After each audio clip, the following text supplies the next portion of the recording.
Hello everyone, আশা করি আপনারা সবাই খুব ভালো আছেন, সুস্থ আছেন। প্রবাসের ঠিকানায় নতুন আরও একটা ব্লগের জমজমাটি গল্প আড্ডায় আপনাদের সবাইকে অনেক অনেক স্বাগত। আজকে রবিবার, আর ঘড়িতে এখন সকাল 11:30 মতো বাজতে যায়। সকাল থেকে ঘরের বেশ কিছু টুকিটাকি কাজ সারার পর একটু আগেই রান্নাঘরটাতে এসে ঢুকেছি আজ দুপুরের রান্নার জোগাড়জান্তি করার জন্য। যদিও সকাল থেকে বেশ কয়েকবারই আমার এই রান্নাঘরটাতে ঢোকা হয়ে গেছে, আর সেটা তো আপনারা অনেকেই আপনাদের মধ্যে যারাই আমার লাস্ট ব্লগটা দেখেছেন, আপনারা প্রত্যেকেই সেই সব কিছু আমার লাস্ট ব্লগটাতে দেখে নিয়েছেন যে আজকের এই রবিবারের দিনটাতে সকাল 8টা থেকে 11টা পর্যন্ত আমি কি কাজ সেরেছি। আর তার সাথে সাথে আমার লাস্ট ব্লগটাতে আপনাদেরকে এটাও দেখিয়েছিলাম যে আজ এখানে ক্যানাডার এই টরেন্টো শহরে কতটা পরিমাণ ভয়ঙ্কর অবস্থা চলছে।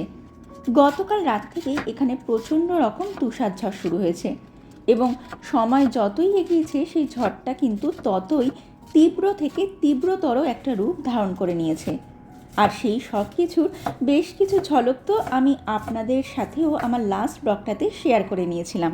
তবে শুধু লাস্ট ব্লগ নয়, আমি কিন্তু আমার আজকের এই ব্লগটাতেও আপনাদের সামনে তুলে ধরবো ক্যানাডাতে আমার আজকের এই দিনটার বাকি গল্পটুকু, এবং তুষারঝড়ের প্রকোপে দিন শেষে এখানে কি অবস্থা হতে চলেছে সেটাও কিন্তু আমি আমার আজকের এই ব্লগটাতে আপনাদেরকে দেখাবো। একটু আগে কিছুক্ষণের জন্য যখন আমি আর আমার হাজব্যান্ড বাইরে গেছিলাম, তখনই এই সকাল 11টাতেই চারপাশের যা অবস্থা দেখে এলাম, তাতে মনে হচ্ছিল যেন অলরেডি চারপাশের সব কিছু কেমন একটা বরফের নিচে চাপা পড়ে গেছে। আর এরকমভাবে যদি অনবরত সন্ধে বা রাত পর্যন্ত বরফ পড়তে থাকে, তাহলে তো জানি বেলা পেরিয়ে সন্ধে আর সন্ধে পেরিয়ে রাত হতে হতে মোটামুটি গোটা টরেন্টো শহরটাই পুরো বরফের তলায় চাপা পড়ে যাবে।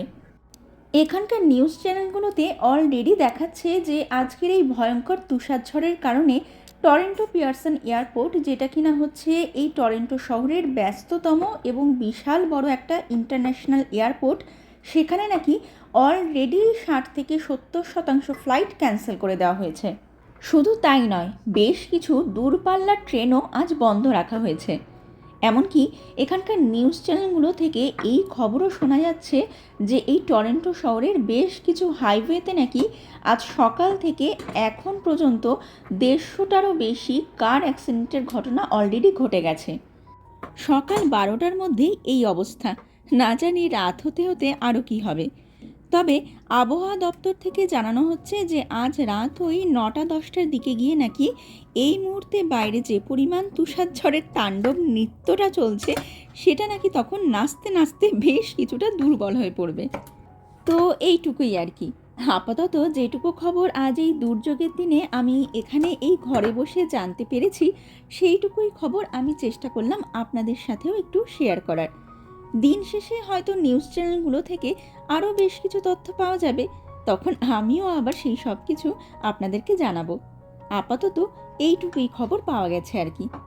চলুন এখন হাত চালিয়ে ঝটপট করে সবজিগুলো কেটে নিই, তারপর আবার রান্নাটাও তো বসাতে হবে। ঘড়িতে অলরেডি 11:15 মতো বাজতে যায়। আজ কখন যে কি সারবো কে জানে। আজ কাজের ফাঁকে ফাঁকে মাঝে মধ্যেই জানলার সামনেটাতে দাঁড়িয়ে দাঁড়িয়ে বরফ দেখতে গিয়ে সকাল থেকেই এক এক করে সব কাজগুলো সারতে যেন বেশ একটু লেটই হয়ে যাচ্ছে। তবে আজ আমি যে 2-3টে পদ রান্না করব, এই খিচুড়ি, পাঁচমেশালি সবজি তরকারি আর বেগুন ভাজা, সেগুলো রান্না করতে যদিও খুব একটা সময় লাগবে না, রান্নাটা তাড়াতাড়ি করেই হয়ে যাবে। ঝামেলা সময় বেশি লেগে যাচ্ছে এই এতগুলো সবজি কাটাকাটি করতে গিয়ে। সবজিগুলো কাটা হয়ে গেলেই ঝামেলার কাজ মোটামুটি শেষ, তারপর রান্নাটা তো মোটামুটি ঝপঝপ করেই সারা হয়ে যাবে। আর আজকের এই বিনসগুলো এতটাই ভালো বা ফ্রেশ বলতে পারেন যে যখনই ছুরি দিয়ে সেগুলোকে কাটতে যাচ্ছি, সেগুলো দিয়ে যেন পুরো একদম মট করে একটা আওয়াজ বেরোচ্ছে। এমনকি দেখুন হাত দিয়েও খুব সহজেই ভেঙে ফেলা যাচ্ছে।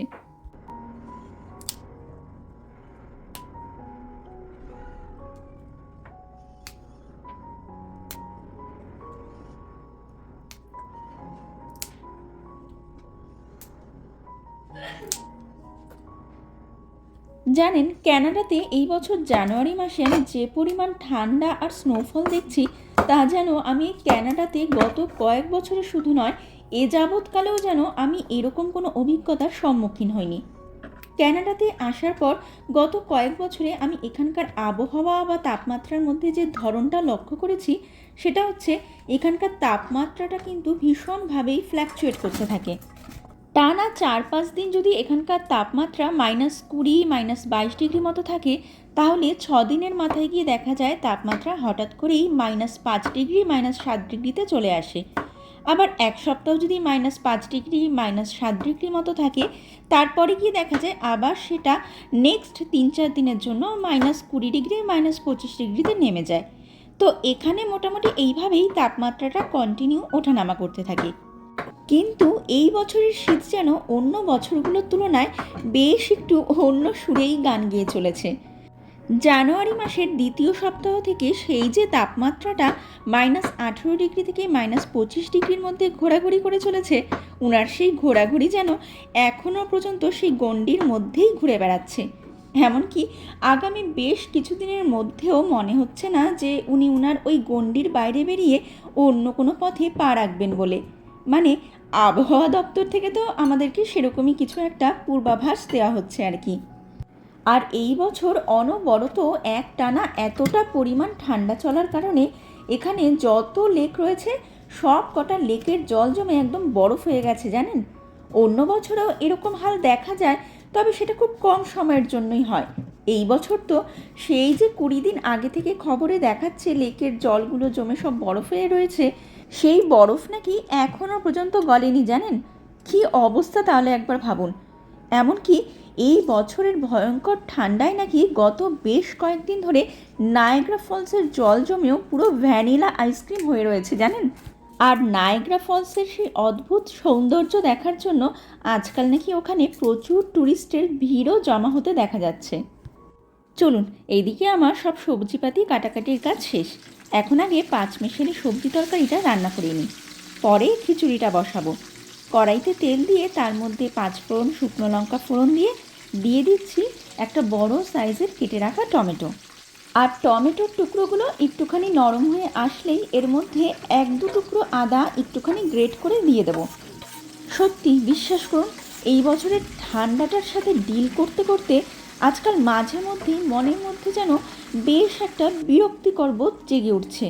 আর যখনই সেই বিরক্তিকর বোধটা মনের মধ্যে জাগরিত হচ্ছে, ঠিক তখনই আমারও বুক চাপড়ে চিৎকার করে ঠিক ওই রাজি মুভিটাতে আলিয়া ভাট যেমন কাঁদতে কাঁদতে একটা ডায়লগ বলেছিল না, মুঝে আপনে ঘর জানা হ্যায়, ঠিক সেই একই কথাটা আমারও বলতে ইচ্ছে করছে জানেন, মুঝে ভি আপনে ঘর জানা হ্যায়। এই বছরের ভীষণ রকমের তুষারপাত, 10 দিনের মধ্যে 2 বার বড় বড় তুষারঝড়। আর তার উপরে তো তাপমাত্রা যেভাবেই জানুয়ারি মাসটা পড়ার পর থেকে অনবরত কমেই চলেছে, তাতে যেন আজকাল ঘর থেকে বাইরে বেরোনোর আগে বুকের ভিতরটা কেমন একটা ধুকপুক ধুকপুক করা শুরু হয়ে যায় জানেন। মানে ভাবুন একবার, এই ঠান্ডায় সকালবেলায় ব্ল্যাঙ্কেটের ভেতর থেকেই বেরোতে ইচ্ছে করে না। আর ব্যাপারটা যদি হয় এই ভয়ঙ্কর ঠান্ডায় ঘর থেকে বেরোনোর, তাহলে তার জন্য মনের ভেতরে কতটা জোর নিয়ে আসতে হয় সেটা একবার আপনারা ভাবুন তাহলে। মাঝে মধ্যে তো মনে হয় রাতে যে ব্ল্যাঙ্কেটটা গায়ের ওপরে চাপা দিয়ে শুই, সেই ব্ল্যাঙ্কেটটাকেই গায়ে চাপিয়ে রাস্তায় বেরিয়ে পড়ি। যাই হোক, কী বার করা যাবে, ঠান্ডার দেশে যখন একবার এসে পড়েছি, তাহলে এর সাথে লড়াই করে বাঁচা ছাড়া আর অন্য কোনো উপায় নেই। তবে ঠান্ডার সাথে তো যেভাবেই হোক লড়াই করে মোটামুটি বেঁচে যাচ্ছি। কিন্তু আজকাল আমার চিন্তার বিষয় হয়ে দাঁড়িয়েছে অন্য একটা ব্যাপারই জানেন তো। আর সেই ব্যাপারটা হচ্ছে এই জানুয়ারি মাসটা পড়ার পর থেকে তাপমাত্রা যতটা পরিমাণে কমেছে, তার দ্বিগুণ পরিমাণে বেড়ে গেছে আমার চুল পড়া। বাইরেটাতে আজকাল যে পরিমাণে বরফ পড়া শুরু হয়েছে, ঘরের ভেতরে ঠিক সেই পরিমাণেই আমার চুল পড়া শুরু হয়ে গেছে জানেন। মাঝে মধ্যে ঘরের জানলাটা দিয়ে যখন বাইরে তাকাই আর চারপাশের পাতা ফল ফুলবিহীন গাছপালাগুলোকে দেখি, মনের মধ্যে যেন কেমন একটা ভয় জেগে ওঠে জানেন। আর সেই ভয়টা হচ্ছে এই বছরের এই ঠান্ডাতে আমার মাথার তালুটার অবস্থাও না ওরকম পাতাবিহীন গাছপালাগুলোর মতো কিছু একটা হয়ে যায়। ঠান্ডা পড়ার পর থেকে বাইরের গাছগুলোর থেকে যেভাবে পাতা ঝরে পড়েছে, ঠিক সেরকমই এই বছর আমার মাথার তালুটার থেকেও বেশ কিছু চুল ঝরে পড়েছে। হিন্দিতে একটা প্রবাদ বাক্য আছে, আপনা হি খেতে ফিরসে ফসল উগ জায়গা। আপনারা কেউ এই হিন্দি প্রবাদ বাক্যটি শুনেছেন কিনা জানি না। তো যাই হোক, অনেকেই এই প্রবাদ বাক্যটি ব্যবহার করে থাকেন যখন তাদের চুলগুলোকে খুব ছোট করে কেটে ফেলে বা যখন খুব চুল পড়ে। কিন্তু আমি তো আমার এই চুল পড়া নিয়ে এই মুহূর্তে সেই প্রবাদ বাক্যটির ব্যবহারও করতে পারবো না।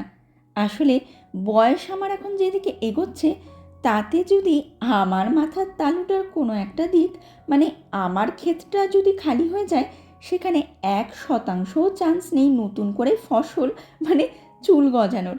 আর আমার জীবনে এই দুঃসময়টা বয়ে নিয়ে এসেছে এই বছরের এই ঠান্ডাটা। আসলে এই বছর এই ভয়ঙ্কর ঠান্ডাটা পড়ার পর থেকে আমি আমার চুলটাতে ঠিকমতো তেল, জল, নুন, হলুদ, উপস, সরি, দেখেছেন অবস্থা? রান্নাঘরে দাঁড়িয়ে অন্য কিছু বিষয় নিয়ে কথা বলতে গেলেও মুখ দিয়ে যেন ঠিক কীভাবে তেল, নুন, চিনি, হলুদ এইসব শব্দগুলোই বেরিয়ে আসে। তো যাই হোক, যেটা বলছিলাম, এই ভয়ঙ্কর ঠান্ডাটা পড়ার পর থেকে আমি আমার চুলটাতে তেল, জল, শ্যাম্পু লাগানোর সাহসটুকুও যেন ঠিকঠাকভাবে জোগাতে পারছি না। গত 1-1.5 মাস ধরে 8-10 দিনে একদিন মনের ভেতরে কোনোভাবে সাহসটা জড়ো করে, মানে আজকাল যেদিন শ্যাম্পু করার প্ল্যান করি সেই দিনগুলোতে সকালে ঘুম থেকে ওঠার পর থেকে রীতিমতো যোগ সাধনায় মত্ত হয়ে যাওয়ার মতো মনে মনে সকাল থেকেই একটা লাইন বিড়বিড় করতে থাকি।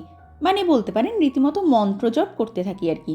আর সেই মন্ত্রজপটা হচ্ছে, yes you can do it today, you have to do it. এই সব বলে বলে নিজেই নিজের মনের ভেতরে যেন সাহস জোগাতে থাকি। আর তারপর যখন ফাইনালি সেই সন্ধিক্ষণটা এসে পড়ে, যে সন্ধিক্ষণে আমাকে আমার বাথটাবটার ভেতরে দাঁড়িয়ে কলটা খুলে চুলটা ভেজাতে হবে, সেরকম একটা সন্ধিক্ষণে দাঁড়িয়েও কিন্তু আমার বুকের ভেতরে ধিকধিকটা ঠিক ওই রাজধানী এক্সপ্রেসের মতো দারুণ রকমের একটা গতিবেগ ধরে নেয়। আর ঠিক সেই মুহূর্তে আমার মনের ভেতরে জাগরিত হয়ে ওঠে একটা বিশাল বড় প্রশ্ন। আর সেই প্রশ্নটা হচ্ছে, আজ কি শ্যাম্পুটা করব নাকি পরে অন্য কোনো একদিন করব? কিন্তু এই রকম একটা সন্ধিক্ষণে দাঁড়িয়েও আমি সহজে হার মানি না। যতই পাহাড় সমান প্রশ্ন আর ঠান্ডা আমার শ্যাম্পু করার সামনে এসে দাঁড়াক না কেন, মনের ভেতরে সাহস জোগানোর জন্য আমার কাছে থাকে ঋত্বিক রোশনের সেই বিশাল বড় একটা ডায়লগ। আর সেই ডায়লগটা হচ্ছে, ডর কে আগে জিত হে। শুধু এইটুকুই নয় জানেন, শ্যাম্পু করতে করতে অরিজিৎ সিংয়ের সেই গানটাও মাঝে মধ্যে আমি গাইতে থাকি, ডরনা তু বন্দেয়া রুকনা তু বন্দেয়া। আর ব্যাস, আজকাল এই ভয়ঙ্কর ঠান্ডার মধ্যে প্রতি 8-10 দিন পর পর আমি এইভাবেই এইসব ডায়লগ আর গান গাইতে গাইতেই কোনো রকমে আমার মাথার চুলটাতে জল আর শ্যাম্পু লাগানোর মতো সাহস জোগাচ্ছি, বা বলতে পারেন এই বিশাল বড় কাজটাকে কোনো রকমে সারছি আর কি। তবে সত্যি বিশ্বাস করুন, ক্যানাডার আবহাওয়ার অবস্থা যদি আরও বেশ কিছুদিন ধরে এরকমই চলতে থাকে, তাহলে পরে জানি বসন্ত আস্তে আস্তে আমার মাথার তালুটার অবস্থা বেশ খানিকটাই খারাপ হয়ে যাবে। সামনের বসন্তকালে বাইরের গাছপালাগুলোতে নতুন করে পাতা, ফুল, ফল গজালেও এই বয়সে আমার মাথার তালুটাতে নতুন করে চুল গজানোর চান্স কিন্তু বেশ অনেকটাই কম রয়েছে। আবার আমার মুখ থেকে এইমাত্র এই কথাটা শোনার পর আপনাদের মধ্যে কেউ কিন্তু কমেন্ট বক্সে এসে আমার বয়স কত এরকম কিছু একটা প্রশ্ন আমার কাছে করে আমাকে লজ্জা দেবেন না। সমাজের বাকি আরও 5টা মেয়ে মহিলাদের মতো আমিও কিন্তু আমার আসল বয়স কাউকেই বলবো না। মেয়েদের চুলে যতই পাক ধরে যাক না কেন, তারা অলওয়েজ সুইট 16।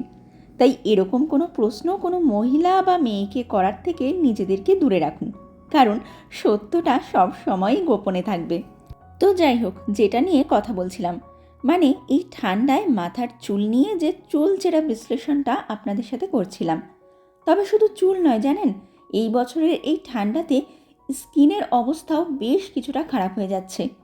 আজকাল তো আমার ঘরে যত তাড়াতাড়ি না চাল ডালের প্যাকেটগুলো শেষ হচ্ছে, তার থেকে বেশি তাড়াতাড়ি করে শেষ হয়ে যাচ্ছে লিপ বাম আর বডি লোশনগুলো জানেন।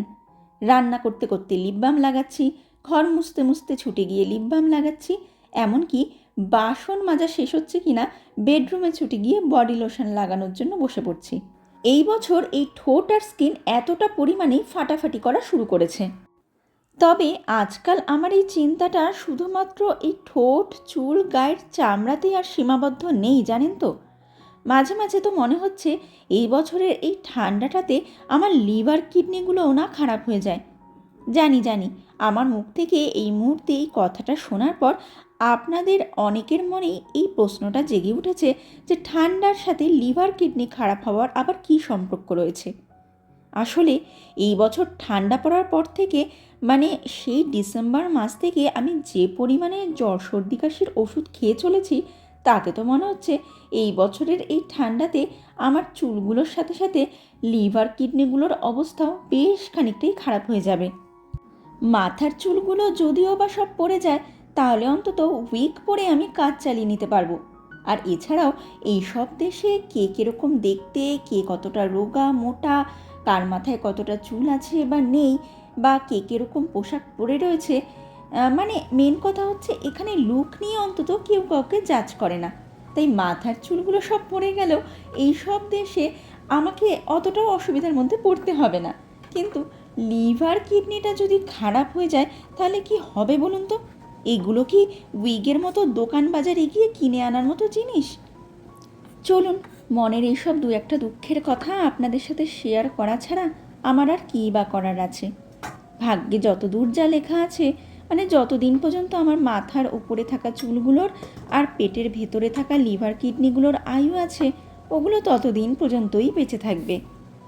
আর এইদিকে আপনাদের সাথে গত 2 ঘন্টা ধরে বেশ কিছু সিরিয়াস আর বেশ কিছু হাসি মজার গল্প করতে করতে আমার কিন্তু এইদিকে বেশ অনেকটা কাজই এগিয়ে গেছে। পাঁচমেশালি সবজি তরকারিটা নামানো হয়ে গেছে, খিচুড়িটাও অলমোস্ট হয়ে এসেছে। এখন শুধু কয়েকটা বেগুন ভাজা করা হয়ে গেলেই আজকের জন্য আমার রান্নাবান্নার পর্ব শেষ হয়ে যাবে।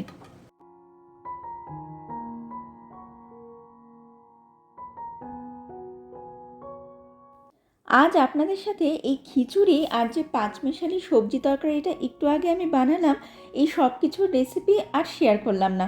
আসলে এই সব রেসিপি আমি আর আপনাদের সাথে কী বা শেয়ার করব। এগুলো তো প্রত্যেকটা বাঙালির ঘরে ঘরেই রান্না হয়ে থাকে। তবে হ্যাঁ, খিচুড়িটা নামানোর আগে এর মধ্যে আমি এখন অ্যাড করে দেব বেশ কয়েকটা লেবু পাতা। যদিও এই লেবু পাতাগুলো সব ড্রাইড লাইম লিভস। খিচুড়ির মধ্যে এর কয়েকটা পাতা ফেলে দিলে না, খিচুড়িটার মধ্যে দিয়ে বেশ সুন্দর একটা গন্ধ ছাড়ে। এই পাতাগুলোর গন্ধ অনেকটা ওই আমাদের দেশে যে গন্ধরাজ লেবু পাওয়া যায়, পুরো একদম ওরকম। খিচুড়িটা নামানোর আগে শুধু এই লেবু পাতাগুলো নয়, এর সাথে সাথে এখন আমি অ্যাড করে দেব 2-3 চামচ মতো ঘি আর অল্প একটু গুঁড়ো গরম মশলা। খিচুড়িটা নামানো হয়ে গেলেই ঝটপট করে কয়েকটা বেগুন ভেজে নিয়ে মেয়ে আর হাজব্যান্ডকে আগে খেতে দিয়ে দেবো। কারণ ঘড়িতে এখন প্রায় 1:45 মতো বাজতে যায়। ওদেরকে খেতে দিয়ে আমি তারপর ডিশওয়াশার মেশিনটা চালিয়ে দিয়ে রান্নাঘরটা একটু পরিষ্কার করে নিয়ে তারপর আমি যাব স্নান করতে। স্নান করে এসে তারপর আমি খেতে বসবো। আজ একটু দেরি হবে, কিন্তু কিছু করার নেই, হাতের কাজগুলোও যে এইদিকে সারতে হবে। আর আপনাদেরকে ভিডিও শুরুতে বললাম না, আজ ওই মাঝে মধ্যে জানলার সামনে দাঁড়িয়ে দাঁড়িয়ে বরফ দেখার চক্করেই সকাল থেকে আমার এক এক করে সব কাজই লেটে চলছে।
ঘড়িতে এখন 2:15 মতো বাজতে যায়।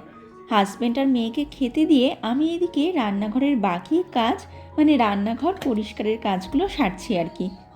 ডিশওয়াশার মেশিনটার ভেতরে বেশ কিছু বাসনপত্র ঢুকিয়ে দিয়েছি। এখন মেশিনটা এইদিকে চালিয়ে দিয়ে আমি ওইদিকে ওভেনটা একটু মুছে পরিষ্কার করে নেব।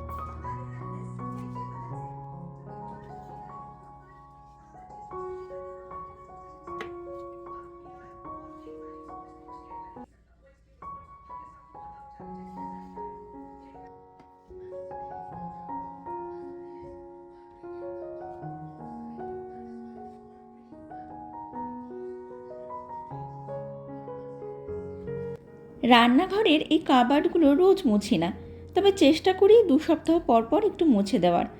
আসলে এখানে এই শীতকালের লম্বা সময়টাতে যেহেতু দরজা জানলাগুলো একদমই সেরকম একটা খোলা হয় না, আর আমাদের বাঙালি ঘরে যেরকম রান্নাবান্না হয় তাতে কাবার্ডগুলো মাঝে মধ্যে একটু না মুছে দিলে একটু তেলচিটে মতো হয়ে যায়। চলুন, ওইদিকে আর একটা কাবার্ডই মোছা বাকি রয়েছে। ওই কাবার্ডটা মোছা হয়ে গেলেই তারপর তাড়াতাড়ি করে স্নান করতে ঢুকে পড়বো।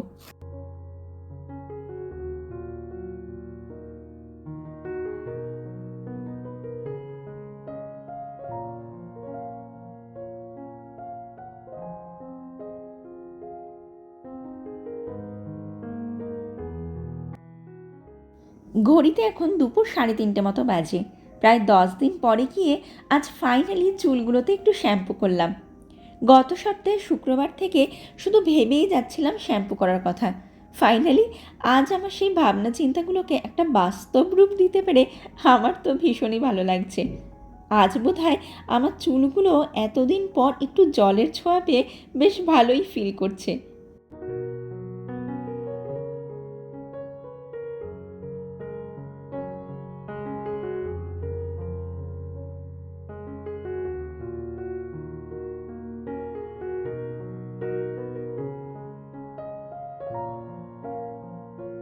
চলুন, এইদিকে স্নানের পর একটু ক্রিম লাগিয়ে আমার মুখ আর ঠোঁটের চর্চা করাও হয়ে গেল। এখন যাই, গিয়ে খেতে বসে পড়ি। আজ অনেকটাই বেলা হয়ে গেছে, আর বেলা বাড়ার সাথে সাথে পেটের ভেতরের ইঁদুর ছুঁচোগুলো বেশ একটু বাড়াবাড়ি করা শুরু করে দিয়েছে। চলুন এখন সোজা গিয়ে রান্নাঘরে ঢুকি।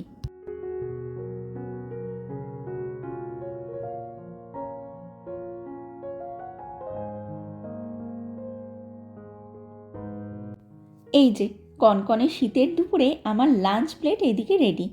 প্লেটে আছে গরম গরম খিচুড়ি, পাঁচমেশালি সবজি তরকারি আর বেগুন ভাজা।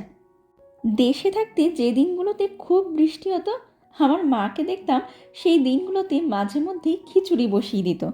আর আমি এই ক্যানাডাতে আসার পর যে দিনগুলোতে দেখি এরকম সারা দিন ধরে ভীষণ রকমের তুষারপাত হচ্ছে, সেই দিনগুলোতে এরকম মাঝে মধ্যেই খিচুড়ি বসিয়ে দিই।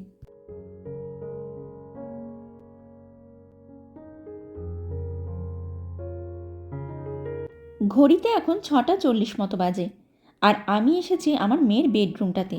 আর এসে ওর ঘরের জানলাটার দিকে তাকাতেই আমি তো পুরো অবাক।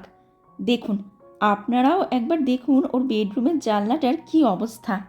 কাচের জানলার ওপাশটা পুরো বরফেই ঢেকে গেছে। জানলার কাচটা দিয়ে এখন কিছুই আর দেখার উপায় নেই।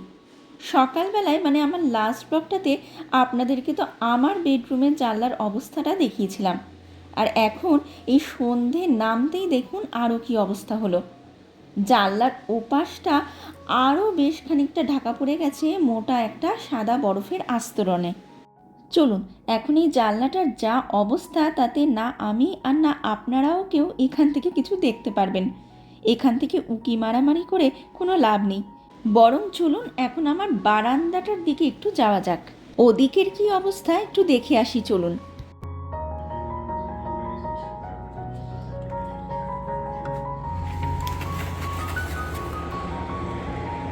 মাই গুডনেস, পুরো বরফের পাহাড় হয়ে গেছে রোজ। ও মাই গড রোজ, কত অবধি তুই স্নো পড়েছে দেখ, তোর তোর হাঁটু সমান হবে ওইখানটা, তুই তাকা একবার এসে। আমি কাচের ভেতর থেকে এত ভালো করে বুঝতে পারছিলাম না। Oh my God!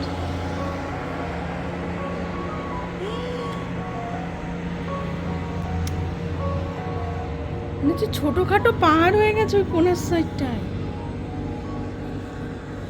কি কন্ডিশন হয়ে রয়েছে,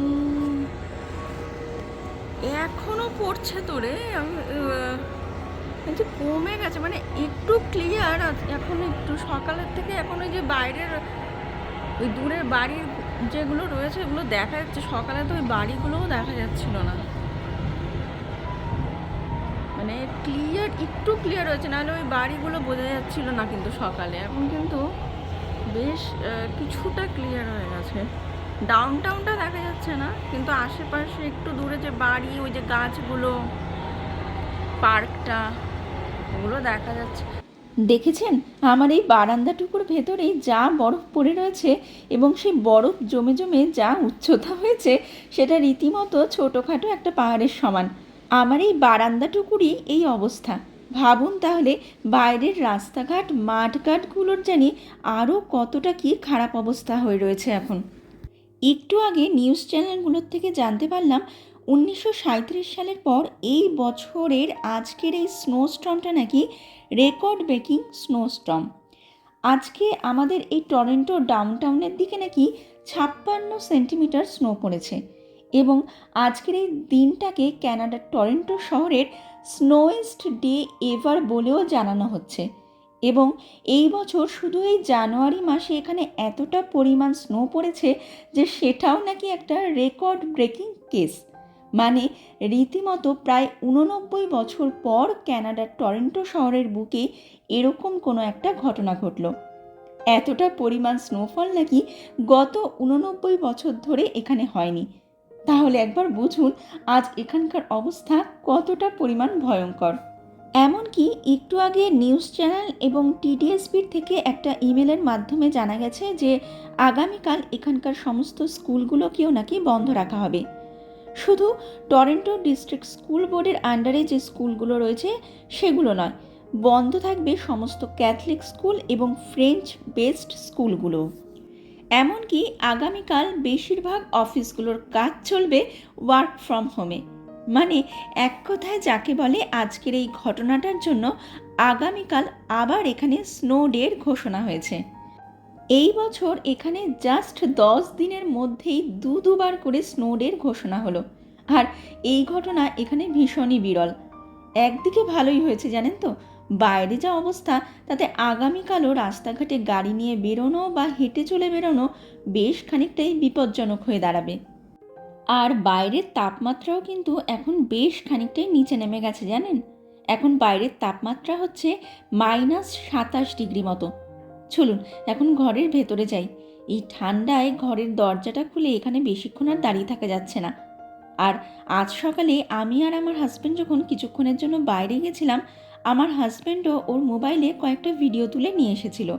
সেই ভিডিওগুলো আমি এই ভিডিওটার শেষে অ্যাড করে দেব, আপনারাও তাহলে দেখে নিতে পারবেন আজকে সকালে এখানে কী অবস্থা চলছিল।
যাই হোক, চলুন আমি আমার আজকের এই ব্লগটা আজকের জন্য এইটুকুই রাখলাম।